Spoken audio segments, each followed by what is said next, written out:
Sabe, para os povos da antiga Mesopotâmia, olhar para o céu à noite era muito mais do que só admirar as estrelas. Era como ler um manual de instruções para a vida, um jeito de se comunicar com os deuses e até de encontrar esses mesmos deuses ali ao vivo.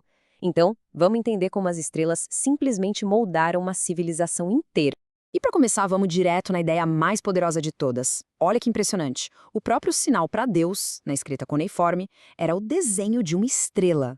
Ou seja, a divindade não era só representada por uma estrela. Não, não. Na essência, a divindade era a estrela. Isso por si só já vira a chave de como eles enxergavam o universo. Mas antes de ser esse livro sagrado, cheio de deuses, o céu tinha uma função bem prática. Pensa nele como um relógio, um calendário gigante que ditava as regras da vida aqui na Terra. E a base para todo esse conhecimento prático vinha de textos como o famoso Mu-Apim. Imagina ele como se fosse o guia definitivo do céu, sabe? Era tipo a enciclopédia astronômica mais copiada da época, com listas de estrelas, o calendário certinho, informações sobre os planetas. Era literalmente a ciência que mantinha a civilização de pé. Tá, mas qual era a aplicação mais crucial disso tudo? Sem dúvida, o calendário. Com base na observação das estrelas, eles criaram um calendário de 360 dias. Isso não era só por curiosidade acadêmica, não. Era questão de sobrevivência. Era o calendário que dizia a hora de plantar, a hora de colher e até quando fazer as festas religiosas que mantinham a sociedade unida. E o mais impressionante era a precisão desse sistema.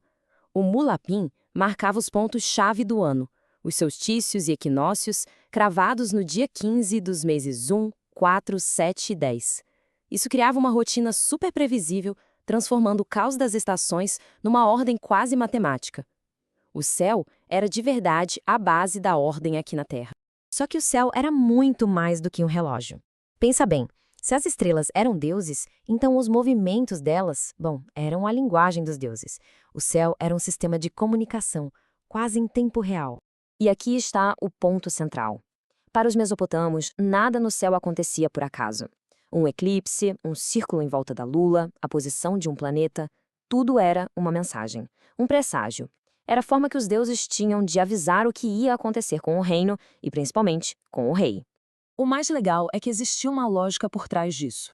Os presságios tinham uma estrutura bem clara de se isso, então aquilo, que a gente chama de prótese e apódose. A prótese descrevia o que se via no céu. Se a lua tiver um halo. E a apódose dizia a consequência na Terra. Então o rei vai correr perigo. Era quase uma ciência da interpretação com regra de tudo mais. Isso levanta uma questão super importante, né? Se o futuro estava escrito nas estrelas e a notícia era ruim, quer dizer que eles ficavam só esperando o pior acontecer? A resposta é: de jeito nenhum. Eles tinham uma carta na manga. Existiam rituais especiais, os Namburbu, que significa literalmente a anulação disso aí. Eram rituais feitos exatamente para desfazer o mal que estava previsto. Isso mostra que a relação deles com o destino era super dinâmica. Eles escutavam os deuses, claro, mas também corriam atrás para tentar mudar o resultado. E agora a gente chega no nível mais profundo de tudo isso. O céu não era só um relógio ou um quadro de avisos. O céu era o próprio panteão.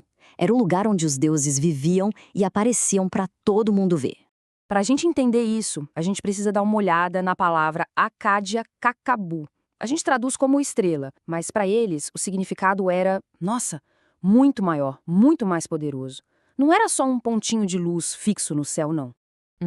Kakabu podia ser uma estrela sozinha, sim, mas também podia ser uma constelação inteira, ou um planeta, e até mesmo coisas que passam rápido, como cometas e meteoros. Todos esses fenômenos no céu entravam na mesma categoria divina. O céu deles era um lugar super movimentado, cheio de seres divinos diferentes. E isso leva a gente à conexão final, a mais importante. Os deuses principais que eles cultuavam nos templos não eram figuras abstratas, distantes.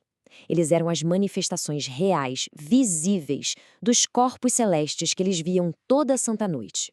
E aqui a coisa toda se encaixa perfeitamente. A lua não era só um símbolo do deus Sim. Ela era o deus Sim. O sol era Shamash, o deus da justiça. E o planeta Vênus, aquele brilho forte no começo e no fim do dia, era a deusa Ishtar. Os símbolos deles, que a gente vê em toda a arte da Mesopotâmia, eram só a representação da forma deles lá no céu. Então, no fim das contas, o que a gente tira dessa viagem pelo céu da Mesopotâmia? Basicamente, a gente vê um sistema de conhecimento que era incrivelmente tudo junto.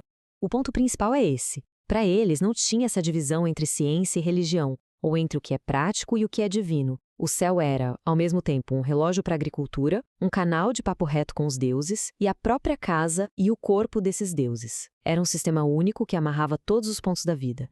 A visão de mundo deles estava, literalmente, escrita nas estrelas. E isso deixa a gente com uma última reflexão. Eles olhavam para cima e viam seus deuses, seu calendário, seu destino. E a gente? Quando a gente olha para o mesmo céu, hoje em dia, o que a gente está procurando?